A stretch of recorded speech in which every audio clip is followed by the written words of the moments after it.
Bonjour.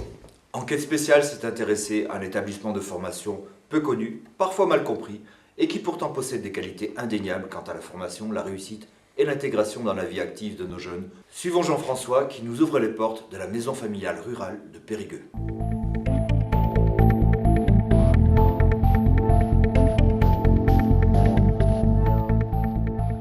Et je vais me rendre maintenant dans une classe où se déroule un cours d'histoire géo. Ça va nous permettre d'interroger des jeunes qui sont en train de suivre ce cours et de voir comment ils vivent leur alternance, c'est-à-dire quand ils sont en stage et quand ils sont en cours. Surtout 3 pays aujourd'hui qu'on connaît. Certes, on est en cours d'histoire, mais juste après, on est en cours professionnel. Et ce qui est bien, c'est qu'on a des cours généraux et des cours professionnels. Et les stages, comment ça se passe ? Les stages, c'est alterné en fait. Enfin, c'est-à-dire que là, pour l'instant, on a 2 semaines de cours. Enfin, surtout que c'est la fin de semaine. Et ensuite, on passe aux semaines de stage. Vous avez une préférence ? Ah oui, les stages, oui. Oui, je préfère bien être au niveau du public. Être dans mon élément.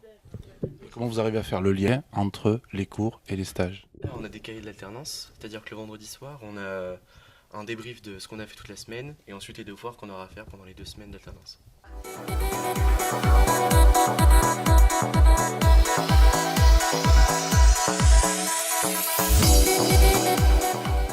Les jeunes sont encadrés, entourés, c'est une seconde maison.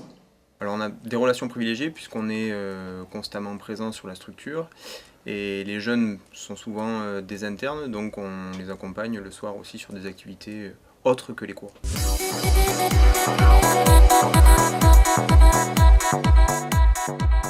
Nous allons pénétrer cette fois-ci dans leur foyer, un endroit privilégié de ces jeunes étudiants. Privilégié pourquoi ? C'est un endroit, vous allez le constater par vous-même, à la fois de détente, d'échange et de relaxation.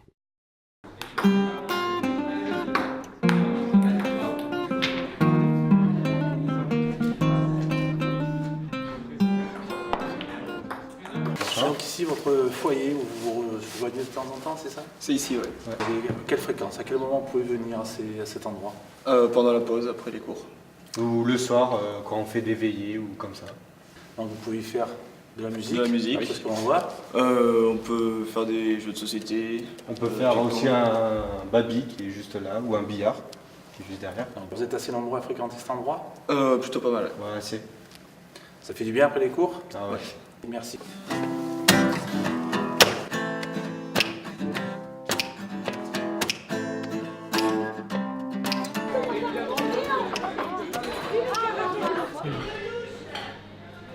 Et alors comment ça se passe après manger ? J'ai cru savoir qu'il n'y a pas de personne qui vient vous débarrasser, c'est vous-même qui vous le faites. On a des services et on a des tâches à faire, ceux qui font le lavage du sol, la vaisselle, débarrassage des tables, nettoyage, et c'est comme ça tout le temps.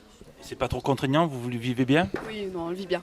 Ce ne sont pas toujours les mêmes, à la même tâche, c'est ça ? Oui, chaque semaine, il y a différentes personnes qui font les services.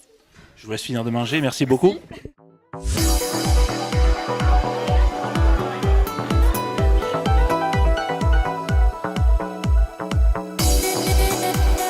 Moi j'étais interne, donc très proche, tout le temps, toute la semaine dans le lycée.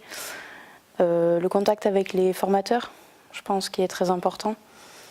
Et la vie en internat aussi, qui est vraiment bien. Donc j'ai été 2 ans à la MFR pour faire mon bac pro. Et j'ai passé ma dernière année le concours d'éducateur. Donc j'ai fait mon bac. Une fois que j'ai eu mon bac, je suis partie en BTS économique, social et familial au CFP de Champs-Vinel. Et il me fallait un contrat de professionnalisation et je l'ai eu grâce à mon dernier stage de MFR. Moi j'ai pu partir en Roumanie et au Canada.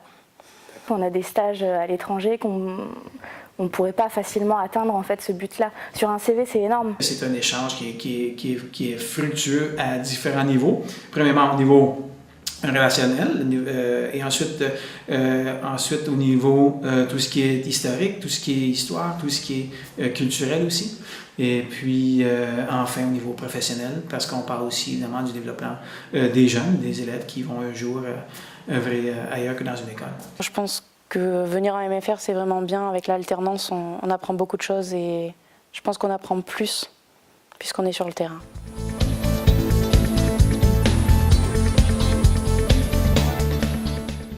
On est dans une structure qui est quand même très novatrice, l'alternance est mise en avant. Et on est vraiment sur le réussir autrement, c'est notre ADN. Le recrutement, c'est la base de notre fonctionnement et il nous faut en moyenne, en gros, 180 élèves, donc 90 élèves en alternance toutes les semaines. Et lorsqu'on fait des recherches après 1 an, voire après 2 ans, sur ce que sont devenus nos élèves, on se rend compte qu'ils sont en réussite. Elle aimait faire.